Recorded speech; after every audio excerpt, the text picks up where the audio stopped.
think we are live. There we are. We are live. How's it going, guys? Bear with me for a second while I get some of this stuff working. All righty.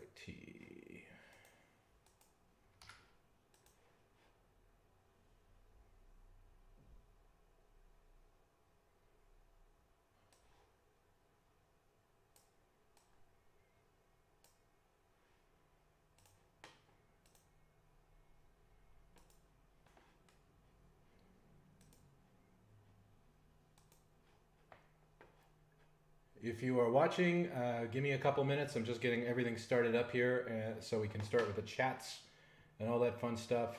Okay.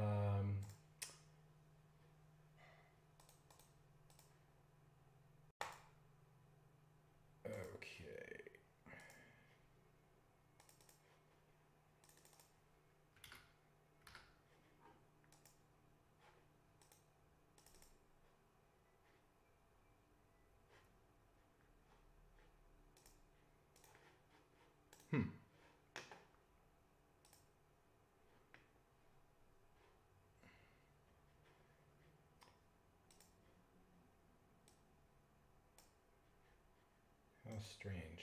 Let's see. Is the filter's on. That's why. Okay, there we figured out that. Ay, ay, ay. It is never easy, is it, when you're trying to get things working? So bear with me, kids. I'm just getting all of the fun stuff started here so I can actually see what's going on. And we will be going in a second here. There we are. Okay. Somebody's watching on both channels. That's awesome. All right.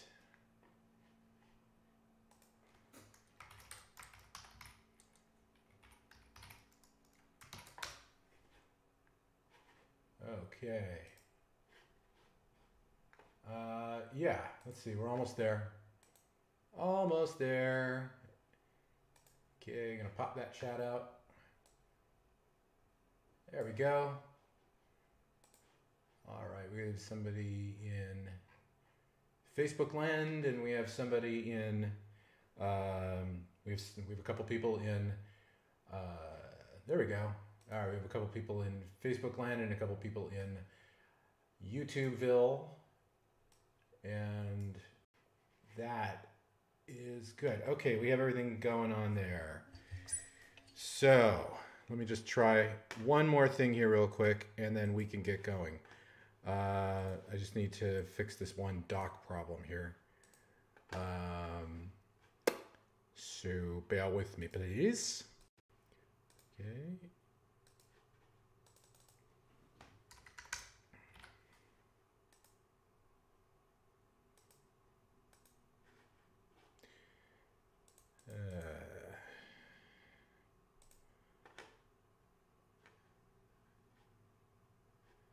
There we go.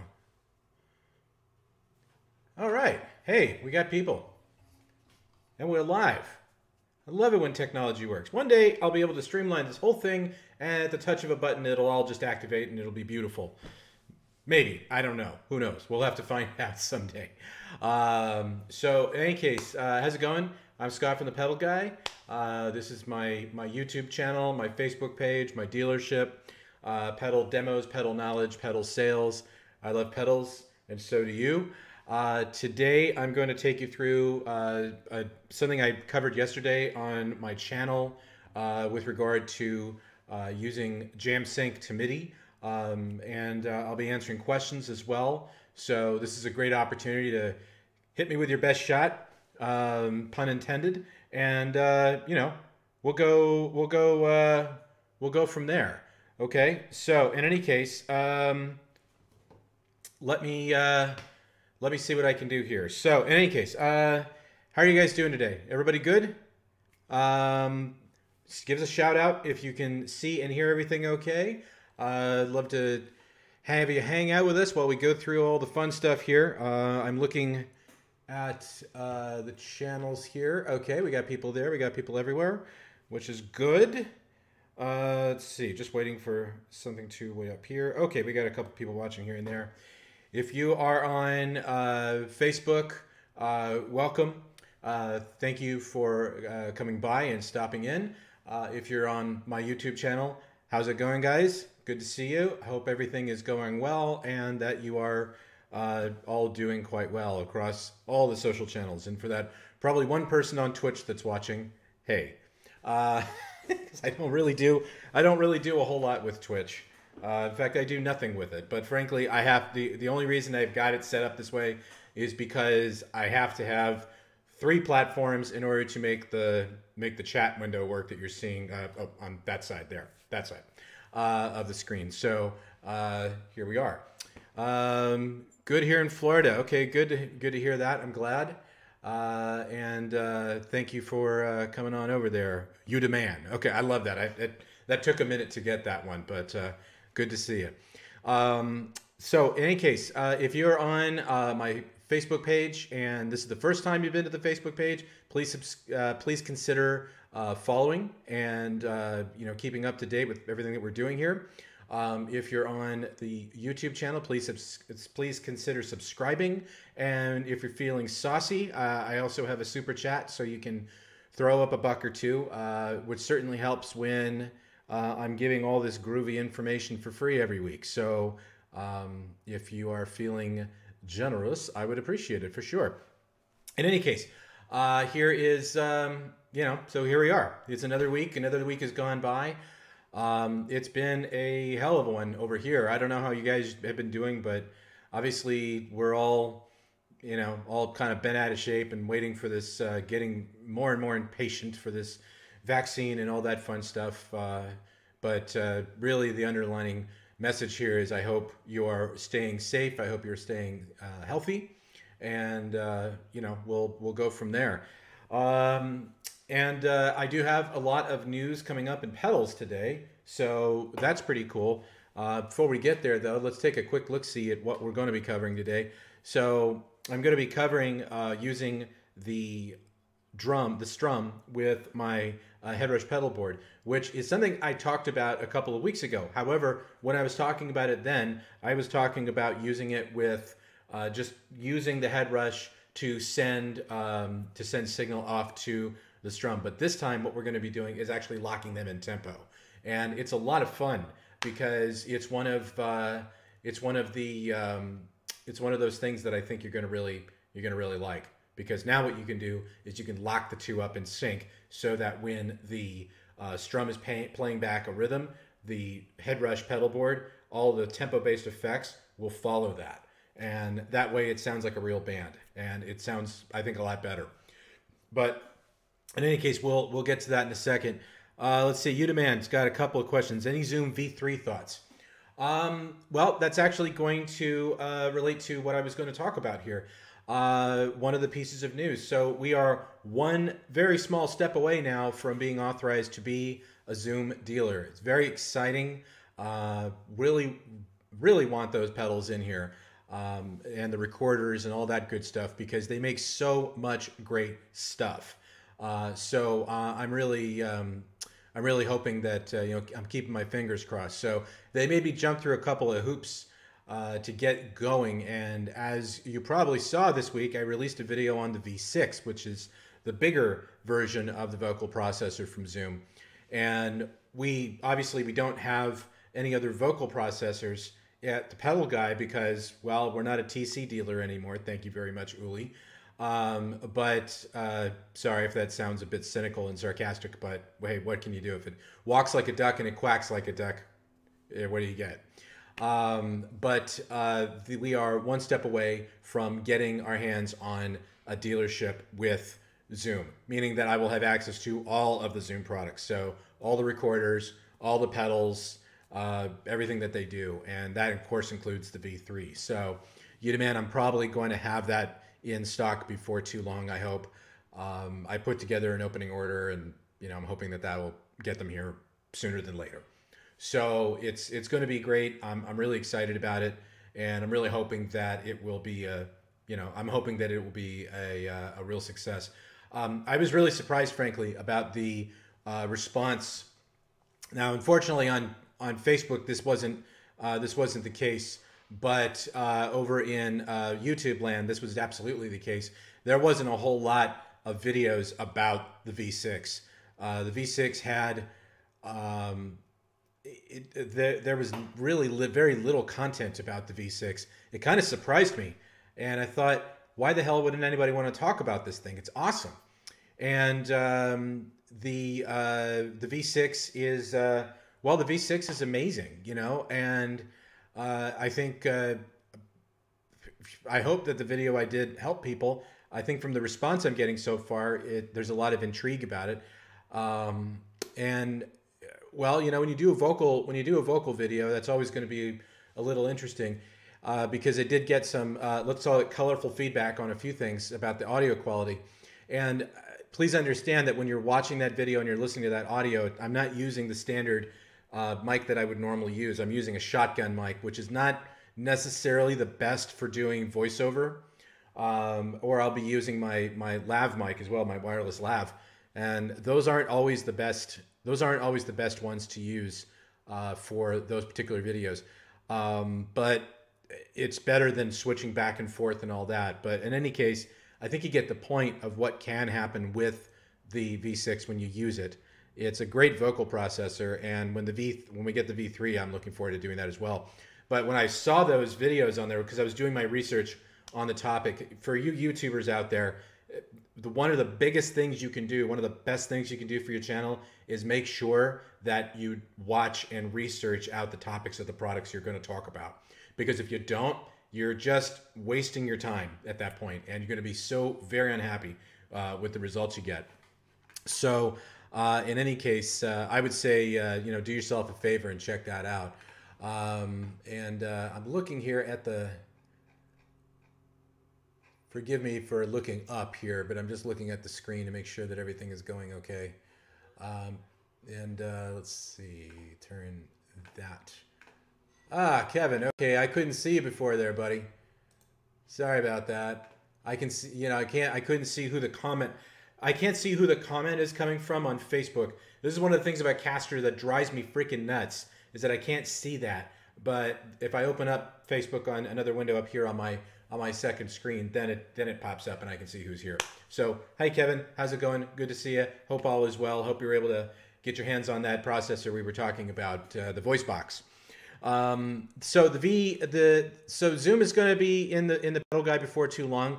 I think we're going to be successful in getting this. And I did that V6 video kind of as a test, a litmus test, to see, frankly, if there was any interest in it, any interest in us covering that.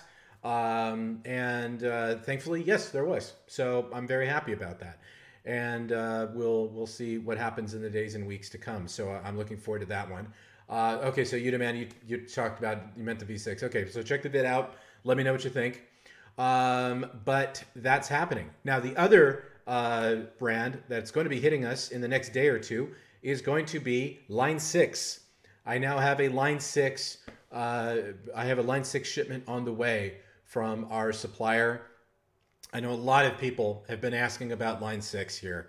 Ever since I did the first videos on the Headrush, the number one question that I've been asked over the last couple of years is, how does it stack up against the Helix? Well, you're going to get your wish before too long, because I'm going to give you a good A/B comparison of those two things.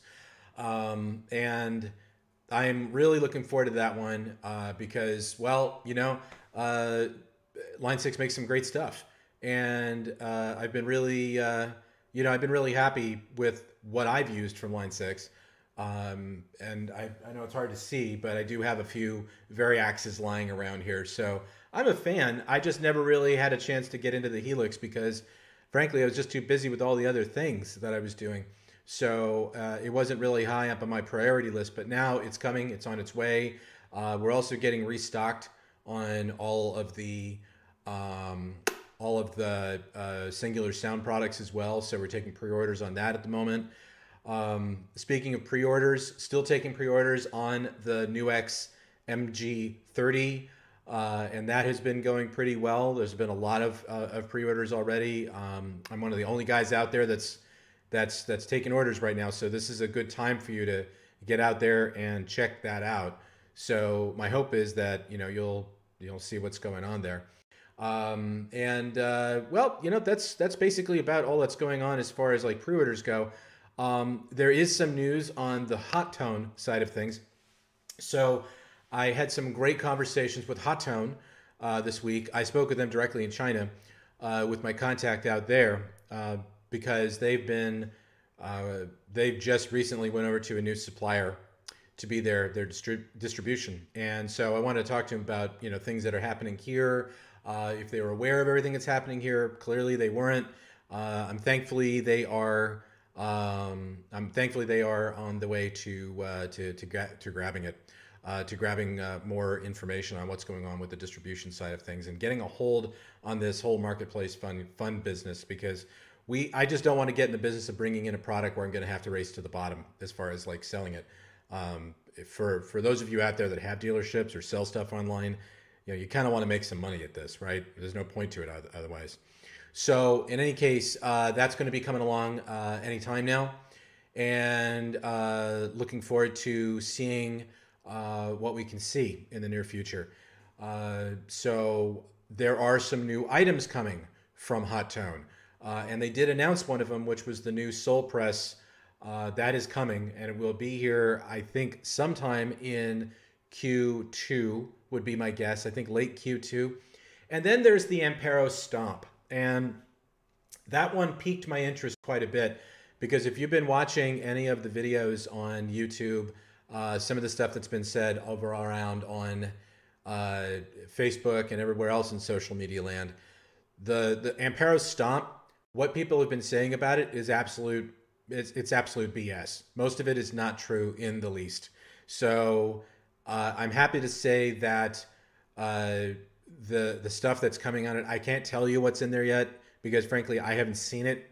But what we did come to an agreement on is that I would get it before it's shipping, so that I can actually do videos on the Ampero Stomp as well. So just like I do with like NuX, I try to do as many of those videos prior to dropping the product, so that you really know what you're getting into.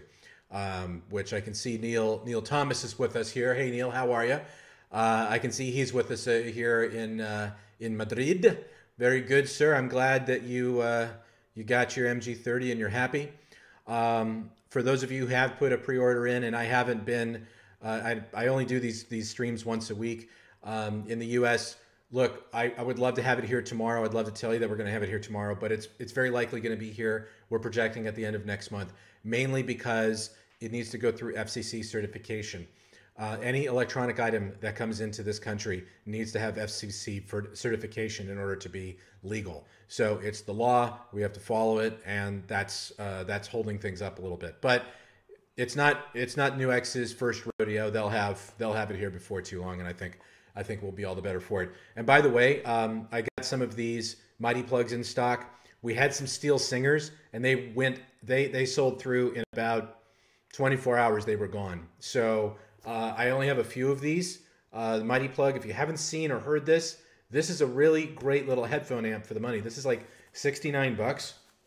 And I have a video on the channel so you can see for yourself what it's all about.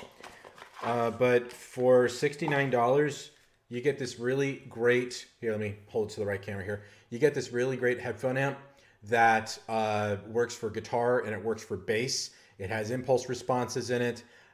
It's powered by Bluetooth, so it syncs up to your phone, so you can make all the changes from your phone to it. And you know what? It sounds really good for the money, and it's very compact, very light. It doesn't put a whole lot of weight into everything. So you might want to check this out, because they're very hard to keep in stock. When we get them, they go pretty fast. So frankly, I'm kind of surprised that we haven't already blown through those things, because when we had them, they were like, you know, up, down, all around on the way out the door. But I think there's been some inventory out there on the marketplace. So in any case, it's available, and you can have it. You can have it anytime you want. So there you go. Let's see. We got a question here. Love your videos. I'm considering purchasing an MG30 as an upgrade. Oh, there it is. Okay. As an upgrade to my Firehawk effects. In that price point, is that the best model at that price point? Well, thank you very much for the question. Yeah, I believe I believe the MG30 is a great sounding modeler at that price point. I haven't played around with too many of the other modelers around the $299 range. I know there probably are a couple of them there, but frankly and honestly, I haven't done that yet because, well, you know, I've just been too busy actually. It's been a very busy couple of several months here actually. Pretty much since the pandemic started, things got really busy here at the Pedal Guy because I can ship when a lot of other people can't. So you know, it's been incredibly busy. So basically I've got my head down and I'm trying to shoot as many videos as I can and trying out as many products as I can. But sometimes I get kind of caught in a rut as far as like trying to bring new stuff in. So bringing in the Zoom products has been a real adventure. Getting those ready, getting ready to bring in line 6, which will be here before too long. That's going to be really cool and really excited about that. And Washburn guitars, we've been waiting for them to get back in stock for a while because they're all built and ready to go, but I can't start taking orders if I don't have inventory. So we'll have those before too long, I think. But back on modelers, you know, you've got when you're in the $299 price point, you've got basically a couple of choices. You've got NuX and you've got Hot Tone because you've got the Ampero 1 as well. They're both just fantastic, I think. So yeah, you know, I've been very impressed with the MG30 so far. And I think the one thing that really sets it apart is having that send and return. I think that's really important to have that on the board. And the fact that the MG30 has that is a really big advantage, I think. The other advantage, of course, is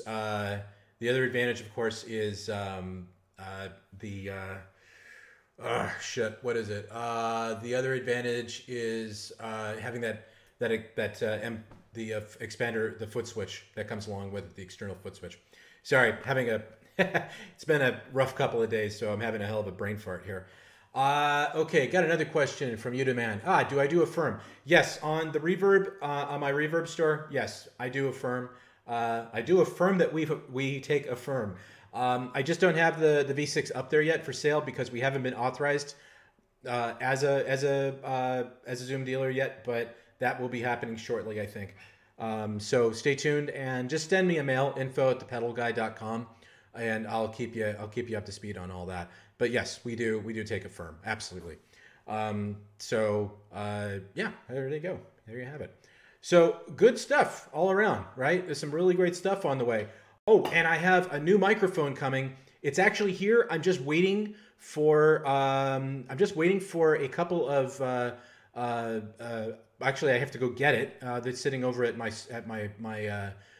mailbox, but I have the D84 from CAD coming. Now, if you shopped with me last year, you probably saw the D82 microphone, which was a ribbon microphone. This looks just like the D82, but it is not a ribbon microphone. It's a standard condenser, but it is amazing, and I'm going to have it at a price that will knock your socks off.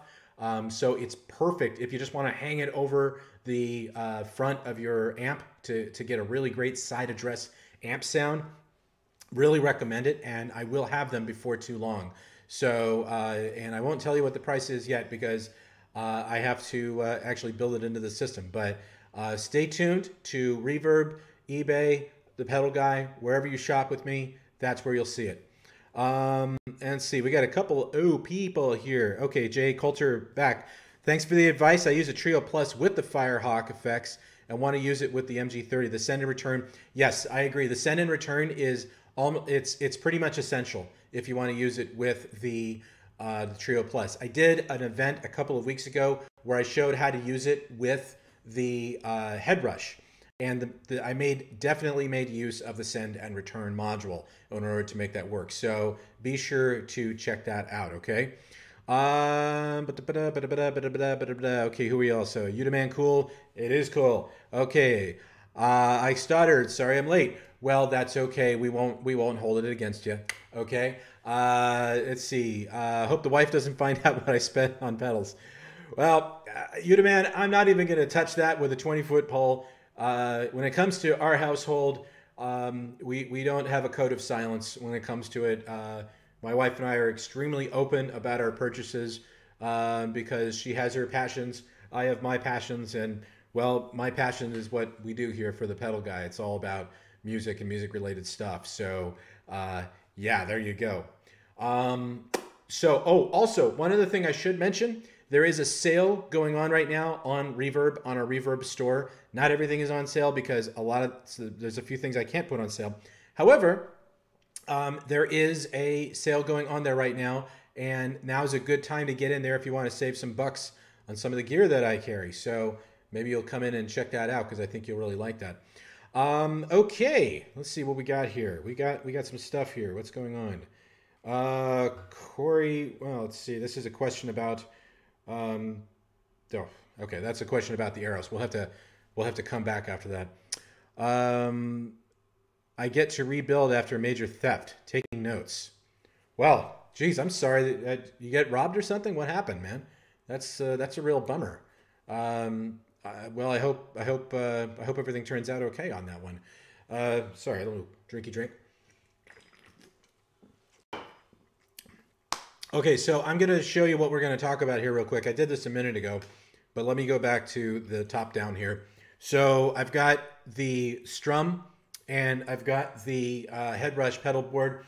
Now, this may look familiar because I did this a couple of weeks ago. However, what I did back then was just showed you how to get a clean signal into the SDRUM so that you could record clean, you could teach a part cleanly to the SDRUM no matter what. But now, check it out, guys. I've got the JamSync to MIDI cable. It came the other day. I was going to do a video about the looper, and I know for the Headrush looper. And I know a couple of you guys are here to see a video about the Headrush looper.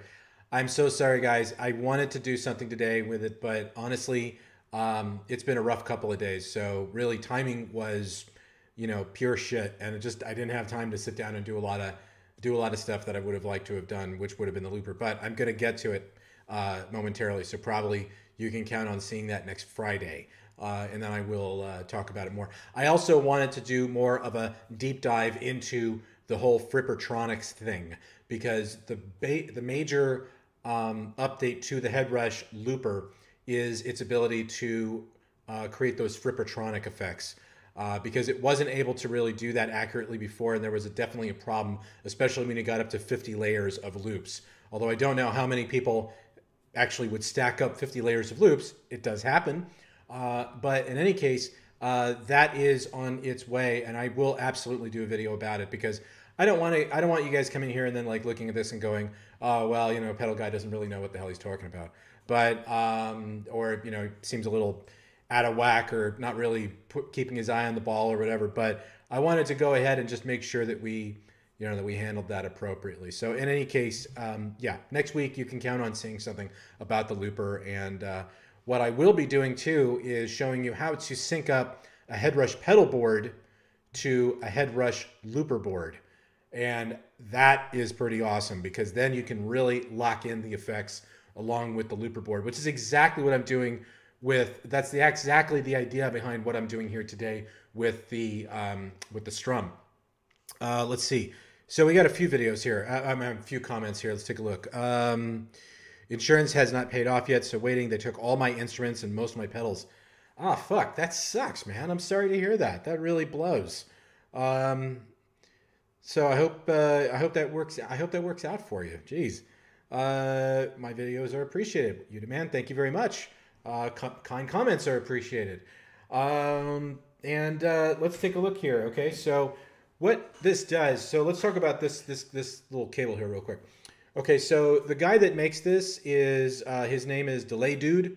He has a store in Germany where he builds these groovy little cables. Now, it's actually very feasible for you to actually make one of these yourself if you want to. In fact, if you do a little bit of searching out there, there's a diagram that shows you exactly how to connect it up. But essentially, what's happening with this is converting JamSync to MIDI clock, because that's essentially what JamSync is MIDI clock time. It's just that instead of making MIDI cables on providing extra MIDI cables in the package.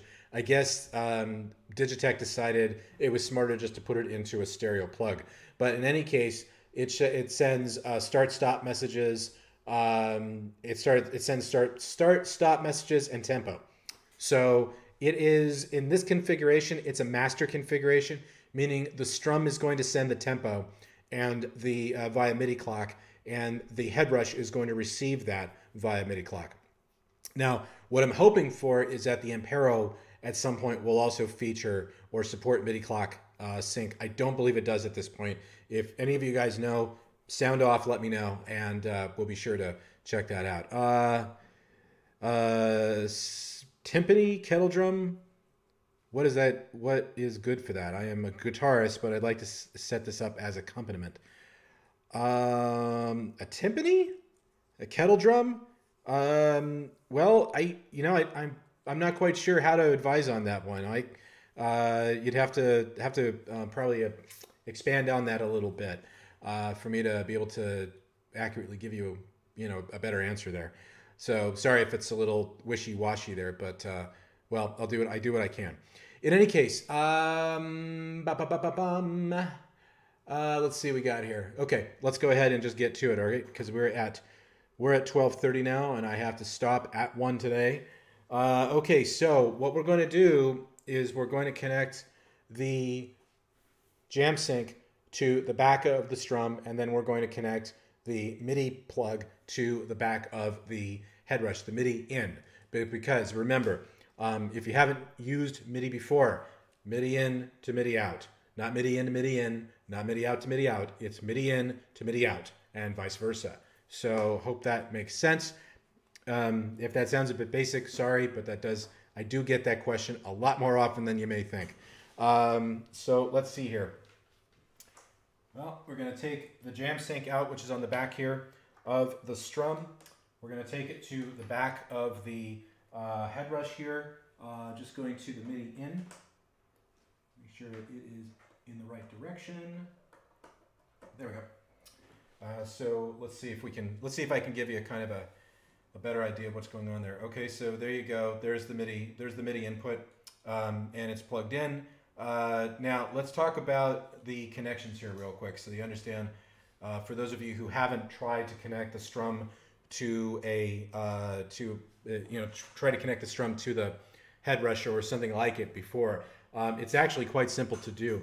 So in this setup, what I'm doing is I'm using the guitar input of the SDRUM. That is where I'm going to feed a clean signal to the, I'm going to feed a clean signal to the SDRUM so that I can teach a drum part cleanly to the SDRUM. Now, if you put a bunch of effects in front of it, that could mess things up. So I would recommend going cleanly on it.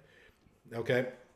Now, as far as the connections go after that, use the left and right output here on the mixer output of the SDRUM. There we go. Point out it correctly there so you can see it. That is going off to my mixing board in a stereo configuration. And there's also the amp output, which is right up here in the upper left corner. That is going over to my Headrush. Over here, you can see that the Headrush input is right there. Now, as far as it going back to the mixing board, I'm using the headphone output of the Headrush, and that's going out to a stereo pair that's going off to my mixing board. So that way I get a good left-right configuration. Let's see. Okay, here we go. Okay, Ike, I just saw your question there. It just came in, or your expansion there, and it's a rather large one. So bear with me, my friend. I will get to it when I get to it.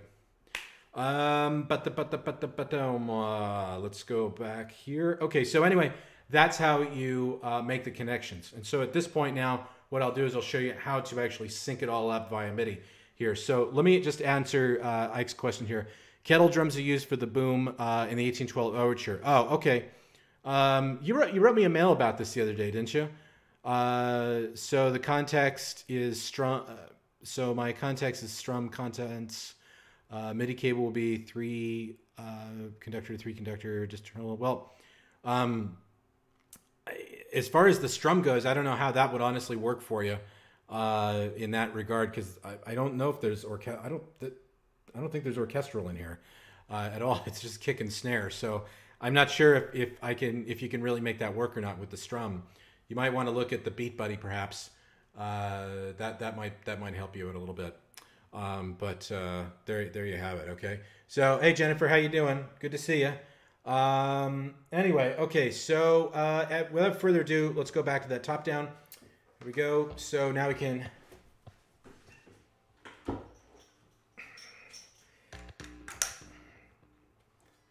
I'm always a little self-conscious about how I look on camera at certain points, because I've definitely put on the freshman 15 since we went into lockdown here. So that's what at least we called it at the when I was taking my MBA courses, because you sit there for 8, 9 hours a day in class, and you're just snacking and drinking and all that stuff. And next thing you know, your clothes aren't fitting so perfect. So it's been kind of like that.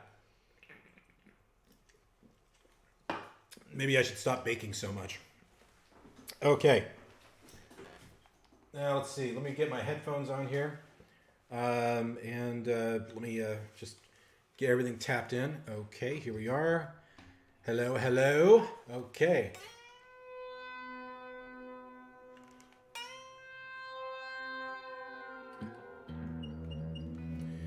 All right. So I'll try not to use the bar, the tremolo arm too much there, because it's a little squeaky. I need to get in there and oil it up.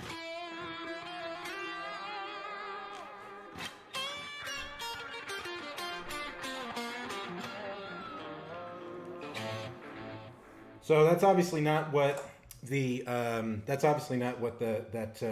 particular effect should sound like, or that particular rig should sound like. It should sound so more like this.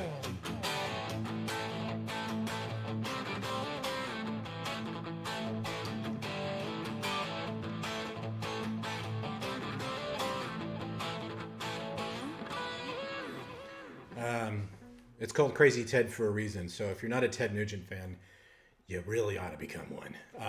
I'm not talking about his personality, but certainly his music. A little color commentary on that. One of the first concerts that ever taught me to wear earplugs was Ted Nugent, when I saw him with Damn Yankees. So it was a co-headlining tour back there in 1990. Whew. It was Damn Yankees and Bad Company. And it was at a place called the Gibson Amphitheater. Well, back then it was called the Universal Amphitheater. And then it was called the Gibson Amphitheater after Gibson bought it. And now it's the Harry Potter ride, because Universal tore it down and turned into that. But the signal was so loud because it was coming not only directly at me and the audience, because I was all the way in the back of the theater, but it was also bouncing off of the ceiling and hitting me as well. And my ears were squealing for a couple days after that show. And ever since then, I always wear earplugs now at these shows, because Lord knows what's going to happen. But this is more along the lines of, like, say, a stranglehold sort of sound. But you can get like some of the other sounds too. In fact, actually, the dynamic delay, that's not even on this particular preset. It's just phaser, amp, and reverb. And so you can do like free for all.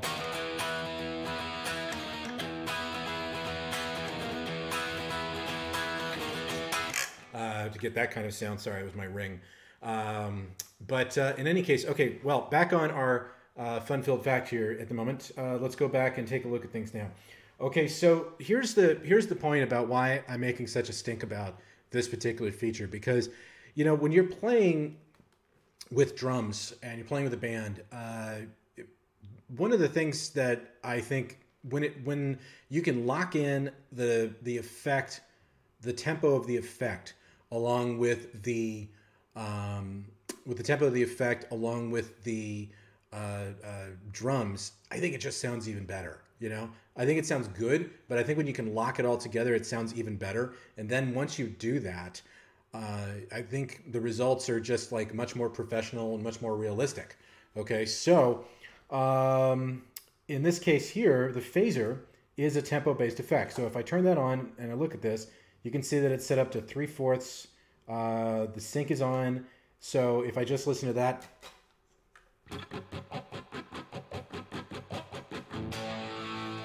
I can change that to, you know, something else if I want to.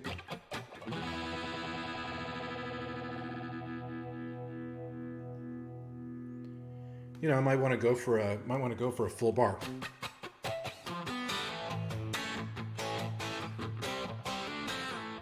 You might want to do that, or you might want to just, you know, go for something else, maybe 5/8. Or let's do quarters. Nah, I'm not liking that. I'm gonna go for half measures. I think that's better. All right, Bachelor 101 getting an MG30. Good for you, my friend. I am taking pre-orders here. Now is a very good time to get yourself one. So do that if you can, all right? All right, so another thing too here. Let's take a look at the dynamic delay. The dynamic delay is currently set to quarter notes. So when I turn it on, oh, might help if we turned up the guitar.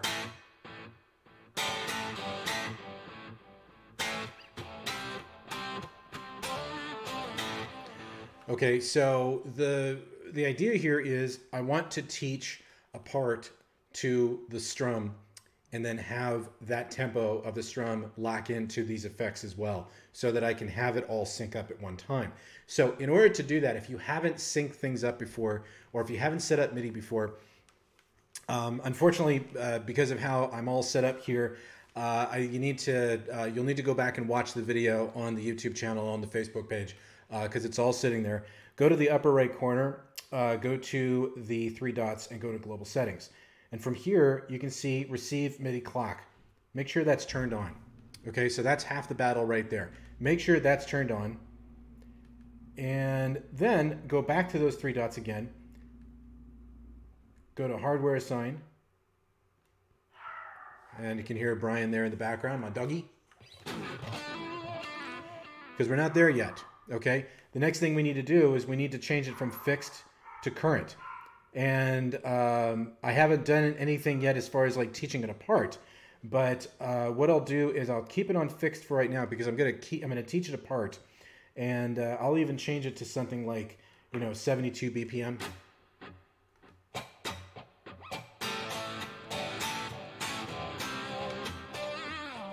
Okay, and at this point now, what I want to do is I want to teach apart to the strum. So if I turn on the strum, the guitar audition,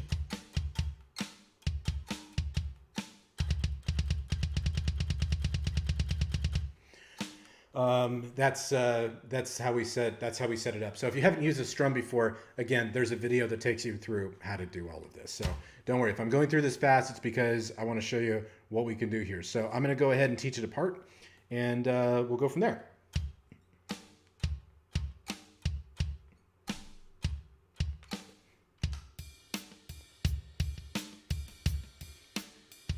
Okay, so that's pretty decent. If I want to change the, change the sounds.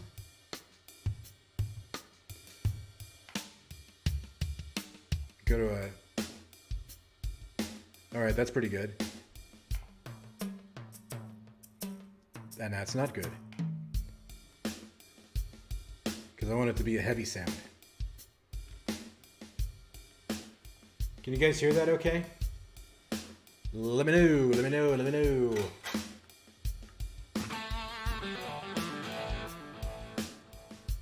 Okay, there we go.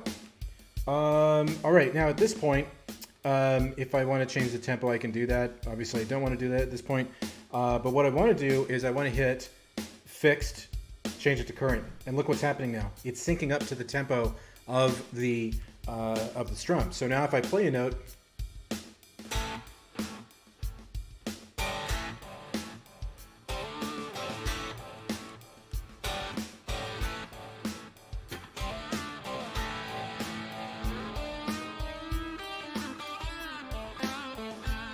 but then you think, oh wait, I want to go faster.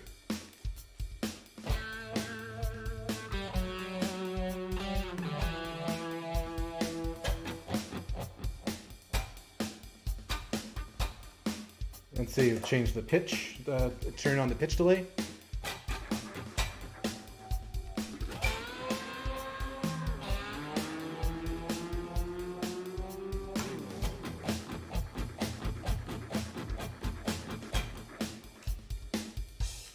So that way it sounds more realistic, right? Because you're locked into the drums and you can make changes. I don't even have to have anything playing on the strum itself. I can just make changes to the tempo, and you can see that those changes are being reflected right there on the screen. It's a little hard to see. Well, not on your side, actually. I'm looking at it from the camera here. It's actually looking pretty decent. But this way, it's about locking it all up together so that you sound like a real band. And it's really neat too, because you could, in theory, you could send out MIDI sync messages to other devices as well, and then you can have like a whole ensemble locked in. You could have it locked in with, like, say, an Eros looper if you wanted to.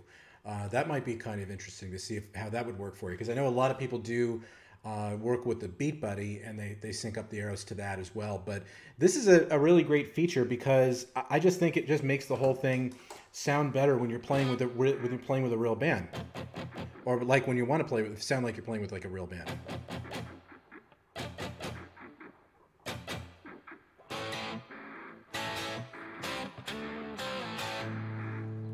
Okay, so did that make sense to you guys? Did anybody not catch what that's all about? Because it's you know, it's kind of interesting, I think, and it'll just make your life a little bit more, you know, creative, especially when you're working with these two. Yeah, I just really dig on that.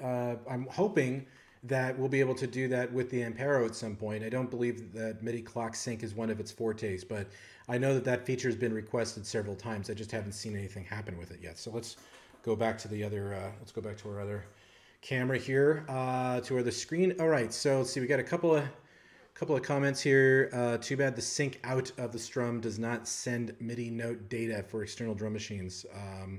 Well, yeah, that's the thing. See, the strum doesn't send out MIDI notes. MIDI clock doesn't work like that. MIDI clock is simply a tempo. That's all it is.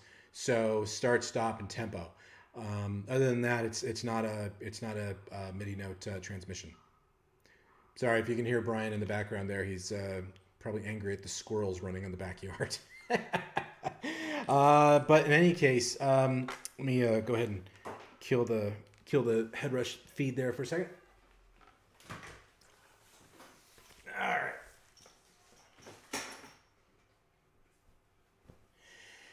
Anyway, so that's something that I think would help you out quite a bit.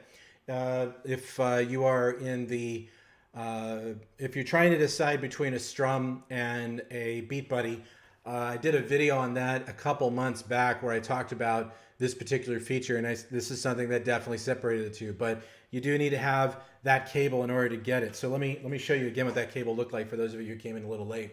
It looks like this.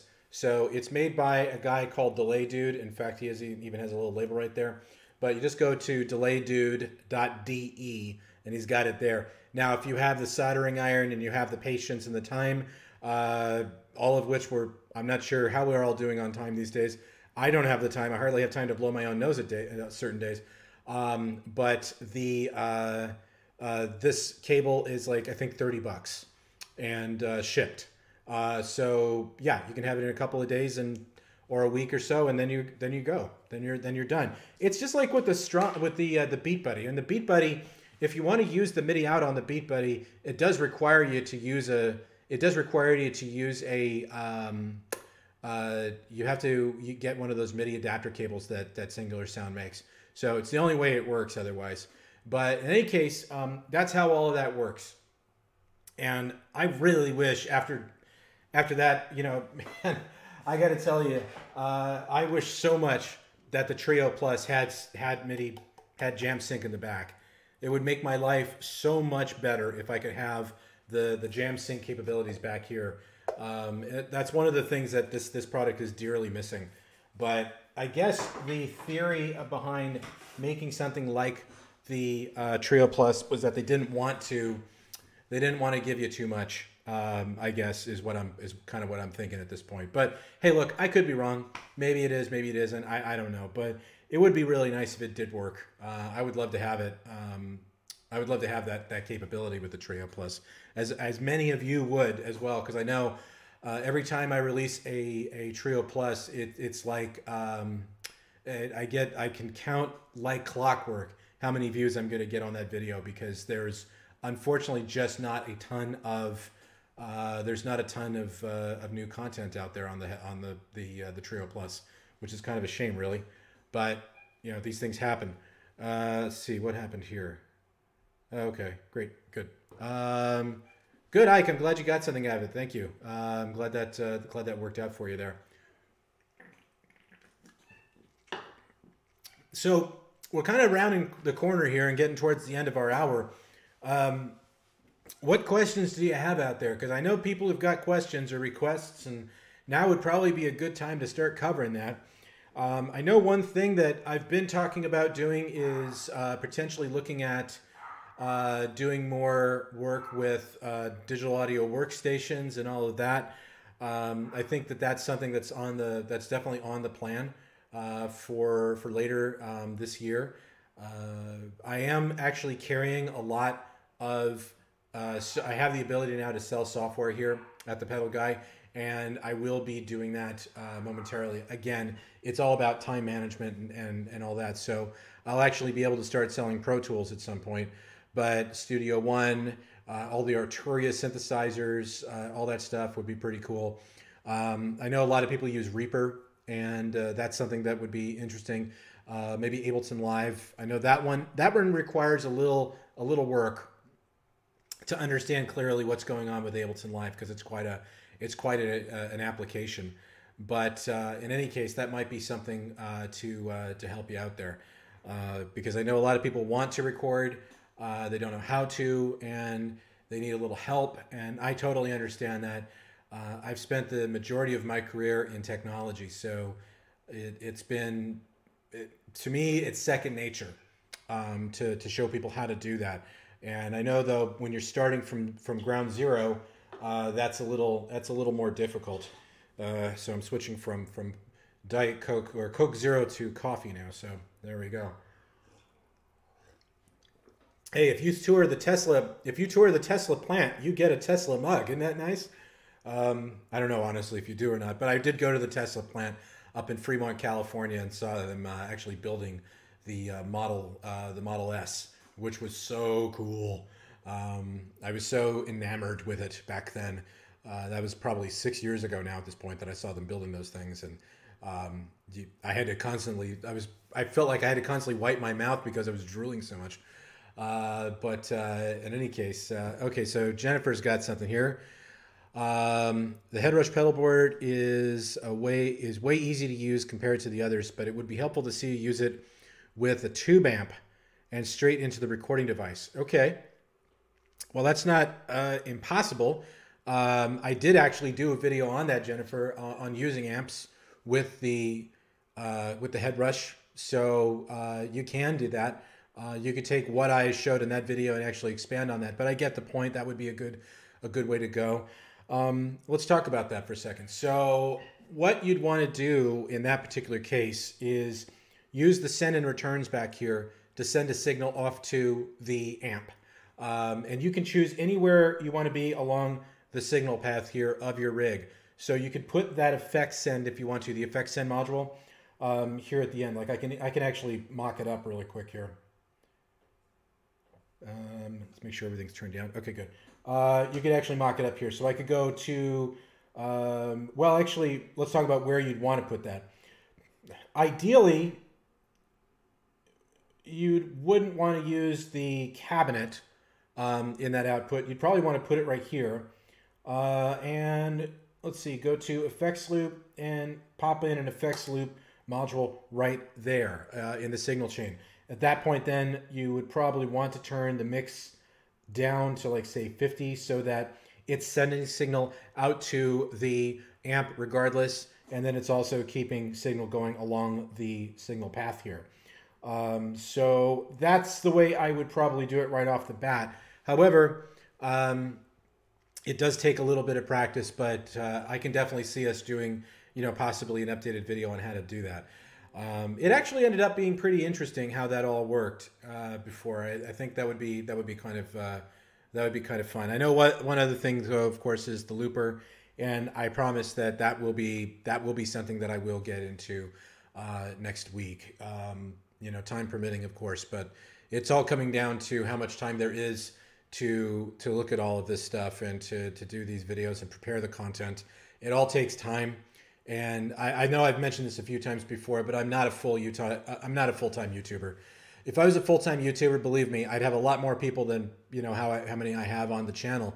But I cherish each and every one of those subscribers that's on the channel for YouTube.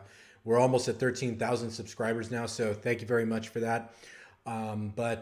The reality is that I run a dealership, I run a business, so it's my prerogative to try to keep that business going in order to continue doing these videos.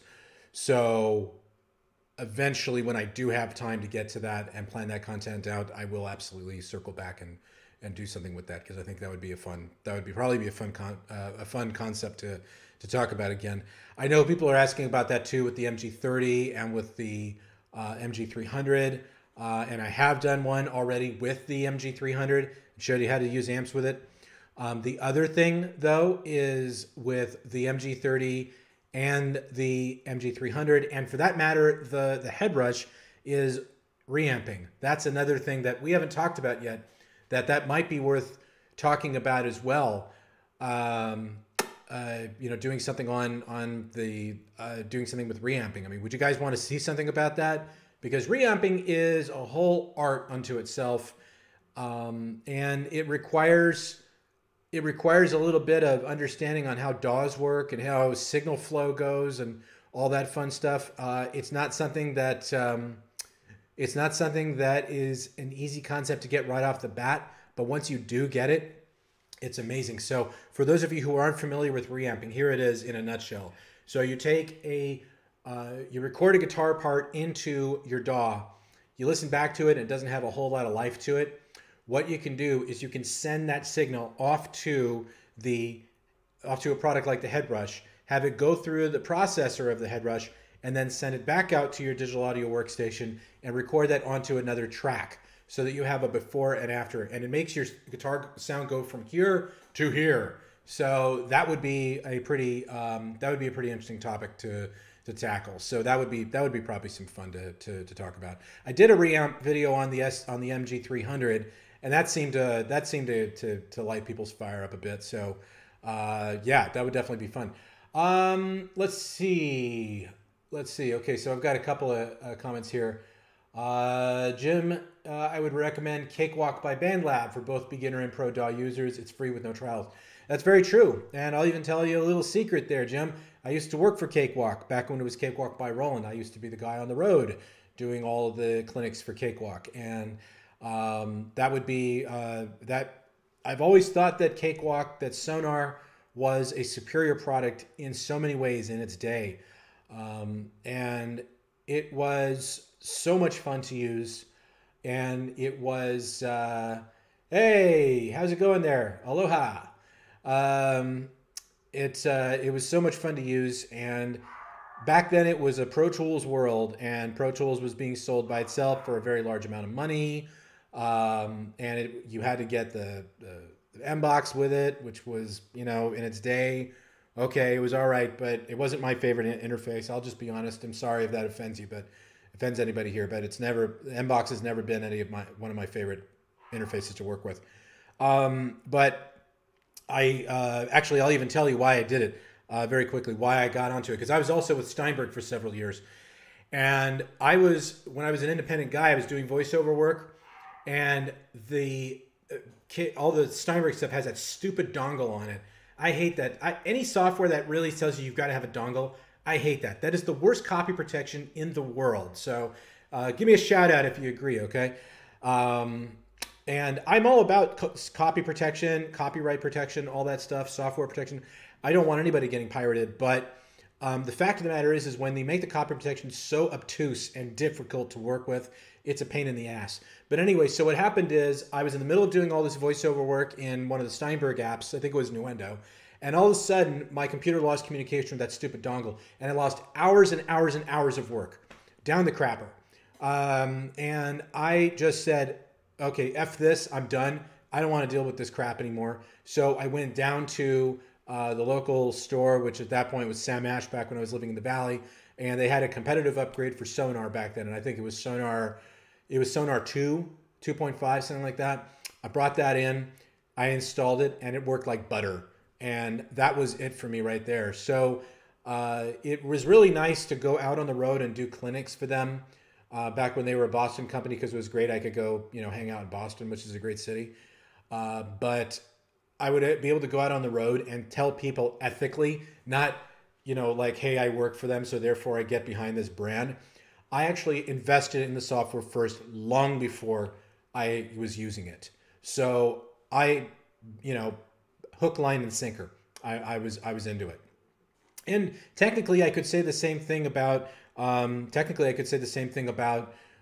Steinberg as well, because I bought Cubase back when it was on the I was using it when it was on the Atari in my school, but then I went to a Mac.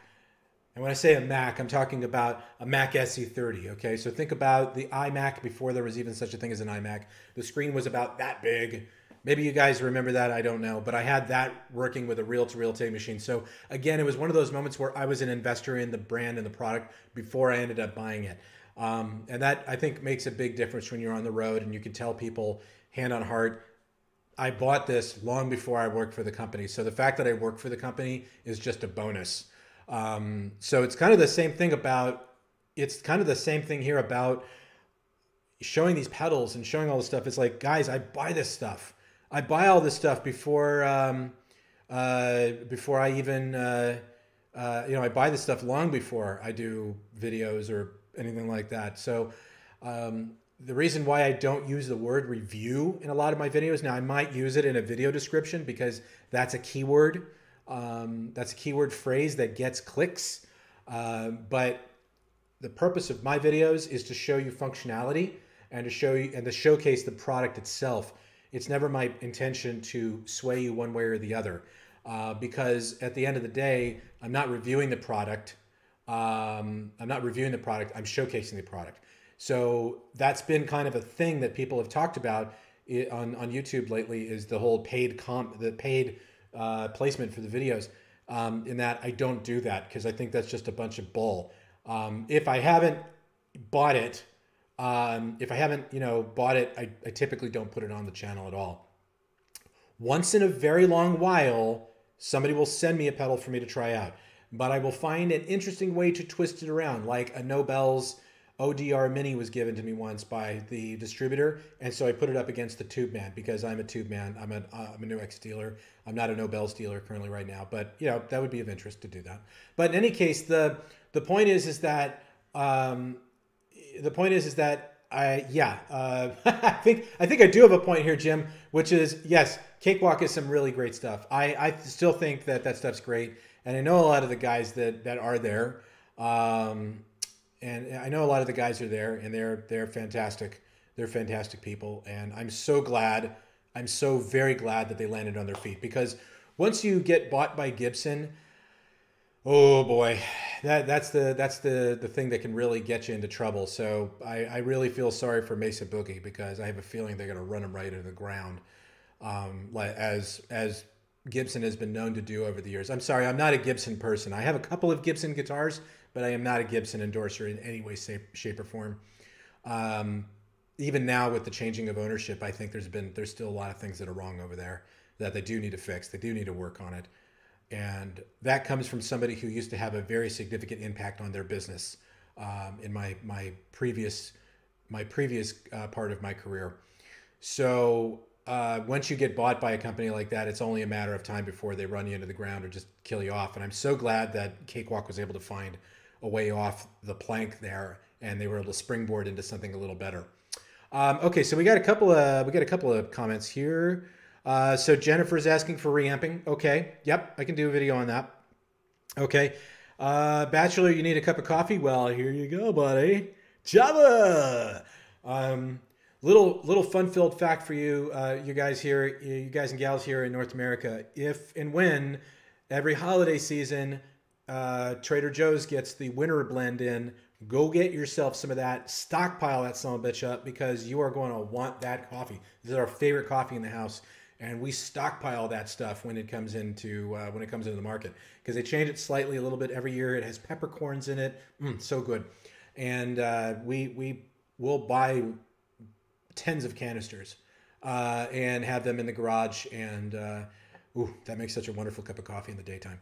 Anyway, okay, so Kiyoki, it's been a year since I bought my Headrush and 2 FRFRs. Oh, that's very true. Yeah, right before the pandemic, and you love it. That's great. I'm really glad you're digging it, man. That's fantastic. One of the best buying decisions I've ever made. Well, hey, man, that really, thank you. I appreciate that truly, and I'm glad that you're enjoying it and getting something out of it. So make sure, though, that you do get the new firmware, download that new firmware and install it, because you'll be a, blah, blah, blah. Let's see. Okay, I got another question here. Okay to post your link to my site? Yeah, of course. Absolutely. Post away, man. Link away. Link. Sorry, I'm having we're getting past the hour here, so you're getting me pedal guy in overtime here. Sorry. Okay, so let's see. Neil Thomas had a question too, over on Facebook. Some MG30 users are looking for a manual pitch shift. Can the whammy effect be used for this somehow? I honestly don't know yet. I'll have to look at that and see what else is and see what I got. But I don't have an answer for you on that one, Neil. Oh, I see. You're going. Yeah, Neil, you're kind of just like jumping from platform to platform there, right? You're going from like Facebook to YouTube. That's funny. Pitch shifting in the MG300 was pretty decent actually. Let's see, but a manual pitch shift, can the whammy effect be used for this somehow? So a manual, well, that's what a whammy is. I mean, it's a pitch shift. I mean, is that what you're trying to? Are you trying to? Is that what you're trying to do? I'm not sure. Let me know in the next couple minutes here before I sign off. Okay, but there is a pitch shifter in there. The whammy is a pitch shifter, but try to specify, stretch out a little bit, and let me know. Not getting great tones. Okay, so Kiyoki is getting digging the 2.3 update, but not getting great tones with the acoustic sim. Okay, so yes, that is a thing. So let me go back to my camera here real quick. So if you are on the Facebook, groups, I'm gonna discard that. There we go. If you're on the Facebook groups, I did a video on this actually, where I did a video on the 2.3 update, and somebody in that video actually on YouTube did ask for the link specifically for the rigs that I built, because I did actually in Facebook, I did post those rigs up there. So I don't know. Personally, I think this acoustic simulation sounds pretty good. It took a little work though, I'm not gonna lie to you, because we go into the acoustic sims here. One acoustic sim is a jumbo model, and I believe the other one's different. Yeah, the other one's a standard bright. And it comes down to a matter of getting a good sound, and that would be done with either the, you want to do that with the right type of pickup on your guitar. Now I'm using my humbucker here on my SC150, and that seems to be doing pretty good. Yeah, my acoustic sim didn't sound like the video at all. Well, have you tried the rigs yet? You can download them for free. I did put a link in the comments section on that video. So go back on my channel on YouTube and listen to those, or go through the comments and then find the link that I put there and download it and try it for yourself and see if that works. I think it did take a little work. I'm not going to lie to you, it did take a little work. But you can see in the video here, just one more second here. I'll go back in here. So you can see that a couple of things happened here. I did have to put a compressor in front of it to get it sounding a little decent, a little more, work with those dynamics a little bit. And then also the graphic EQ. I had to use some EQ before the signal chain, and that gave me a really nice sound there. But the other thing too here, and I can't stress this enough, is you're really going to want a reverb on it. Bone dry, it sounds okay. It sounds okay. But it is when you put a reverb on it, even if it's the smallest reverb, it'll make a gigantic difference in the way that it sounds overall. So, you know, give that a try. See what you think. Okay. Okay, Neil, and this will be the last question I can take today because I got to sign off here. Say tune down a precise semitone without retuning the guitar.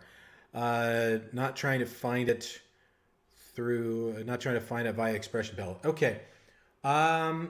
Neil, that's going to take a little work for me to go back and look at that. But what you're talking about is something called the drop by Digitech. That's a pedal that does that specifically, and yeah, I don't know if the MG300 or the MG30 will do that, but I will absolutely go back and have a look at that. So I'll try to address that in another video, because I know that we have to start talking about more about the effects of the MG30 and really start hyping that up, and hopefully that'll help people. Okay. Okay. So Kyoki, okay, I must have missed your video. Yeah, go into it. But just remember also that I do not believe that this is based on an impulse response. I could be wrong, but I think it's more based on the acoustic. I'm sorry, I just switched without switching cameras. I believe this is based on the Boss pedal more than anything. And the Boss pedal is not based on an impulse response as far as I know. However, that might help you out. But in any case, there you have it. All right, well, guys, it is almost 1:15 now here in California. It's time to sign off for the day because I got some stuff to do for the day. But in any case, thank you very much. Just to review a couple things really quick. Zoom is coming in next week. I believe we're going to be opened up for Zoom. So if you're looking for Zoom products, we're going to have them. If you are into Line 6, I'm going to have Line 6 products in the coming days. We're going to have more Singular sound stock back in. We're going to have the D84 from CAD is here. I just haven't built it in yet. Great microphone, and I'm going to be offering it at a ridiculously good price. There you have it. So there'll be more videos next week, and we'll meet you next week here on Saturday, same bat time, same bat channel. And thanks so much for coming by, and we will see you soon. So take care.